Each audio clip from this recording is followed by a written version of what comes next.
fighting for.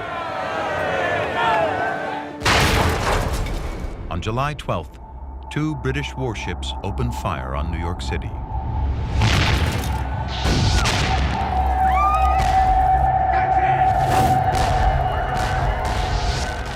Must have been quite a shock, because New York up to that point was a pretty quiet city. It was a business city. So you had significant support for the rebels, but also significant support for the people who were still loyal to the king. A month later, Joseph Reed, secretary to George Washington, tracks the British fleet massing off New York.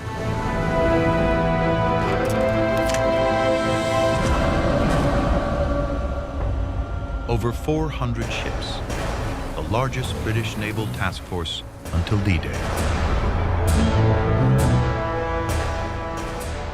32,000 British troops prepare to storm Manhattan Island.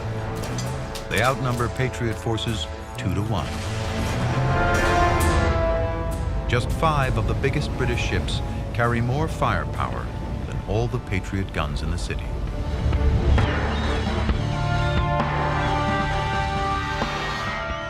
Reed is awed by the sight. When I look down and see the prodigious fleet they have collected, I cannot help being astonished that a people should come 3,000 miles at such risk, trouble, and expense to rob, plunder, and destroy another people because they will not lay their lives and fortune at their feet. It's the biggest attack on New York City until September 11th, 2001.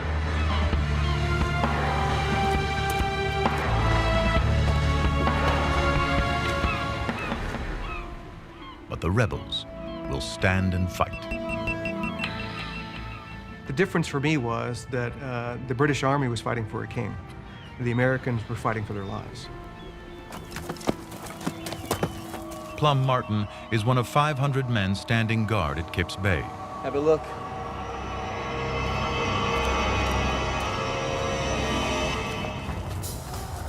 The first thing that saluted our eyes was all 4 ships at anchor, within musket shot of us.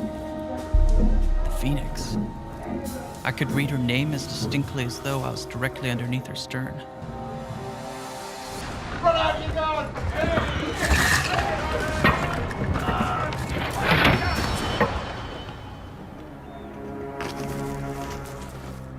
The assault begins.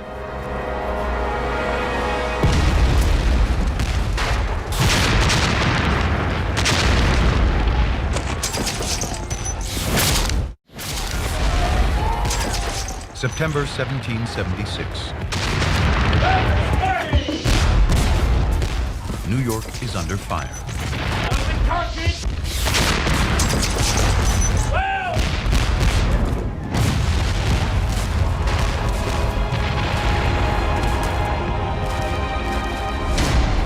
In 1 hour, 2,500 British cannonballs smashed the rebel defenses at Kips Bay.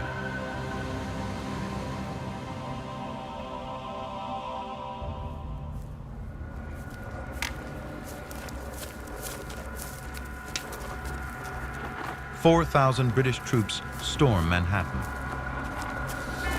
Tough and battle-hardened, a British redcoat has 6 times more combat experience than a Patriot Army recruit.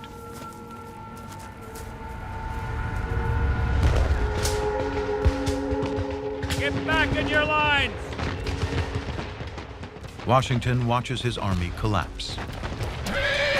Hold the lines, men!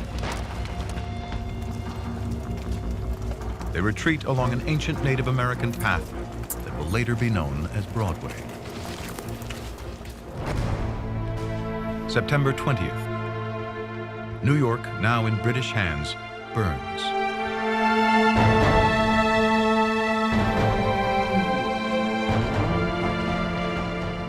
No one knows who starts the fire.